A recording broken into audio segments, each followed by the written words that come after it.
All right, class. So we're still in Unit 5. We're going to talk about language development.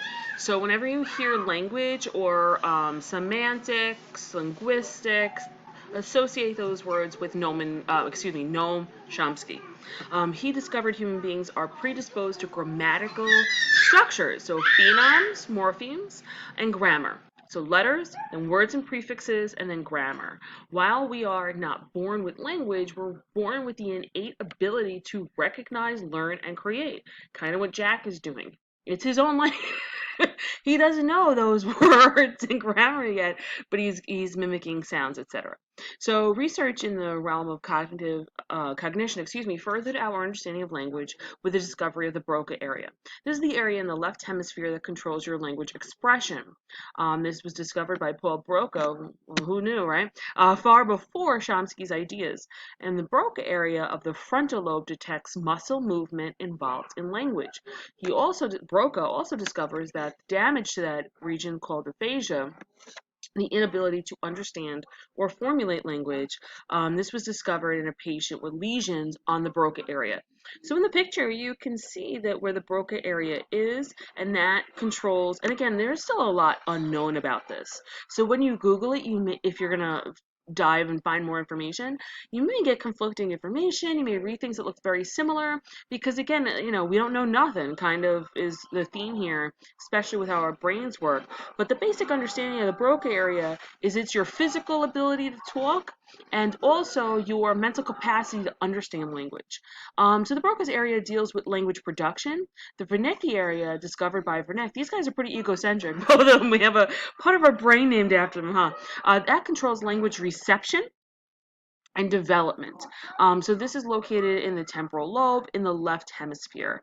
So again, those two things look very familiar. I would just know what their names are and know that they have to do with the creation or meaning your physical ability to speak and your ability to understand language.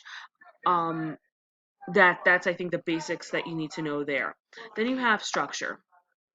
So as we grow, there's a common path of cognitive development. Babbling for 4 to 10 months, which Jack is still doing. By age 1, most are beginning to use single words. He says mama, dada, that's about it.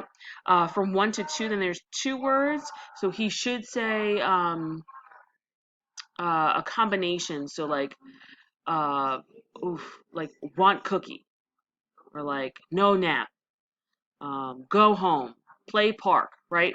So there won't be a structured sentence, but there'll be 2 words put together for them to command something that they want. Um, then the capacity to master language is extremely difficult after the age of 7. So you start to see kids really formulate sentences around 3, sometimes sooner, sometimes later, and then past the age of 7, it becomes more and more difficult to understand a new language, which is why it's so kind of funny that we teach foreign language in junior high school when your brain isn't really capable of mastering that. Of course, it's not like you can't do it, it just becomes much more difficult after 7. So the 3 basic components are phonemes, morphemes, and syntax. So phonemes are any of the perceptual distance units of sounds in a specific language. So P, B, and D and T, so pad, pat, bad, and bat. So think of sounds, right, of letters. And then morphemes is the meaningful morphological unit of language. So income, so when you combine those, it's incoming. 3 morphemes. So phonemes are sounds, morphemes are units that make that of a word, and then syntax is that arrangement. Um, there are funny memes on syntax. I can show you at the end. And then finally, there's language and culture. Language is impacted by culture. Language use may actually alter your perception of things. So for Western culture, we have a lot of words for individual needs, whereas in the Eastern, you have much more interpersonal things like sympathy. Um, I think that so the study of Chinese Canadians identify more Canadian ideas. The idea is that your culture impacts your language. Think about different words that are difficult to translate into some languages, whereas other cultures have a multitude of words for that specific emotion. My favorite example is always German. They are, I think, the only people on Earth that have a word for enjoying someone else's pain, Schadenfreude.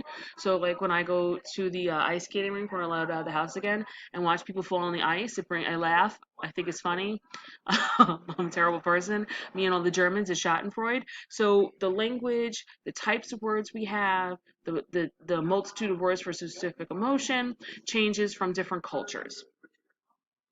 All right, that concludes language. Again, I am sorry I did not have this earlier for you. This is part of Unit 5. I don't know if I did a great job explaining language. I might throw another video in after this. I hope you all are well. All right, let me know if you need anything.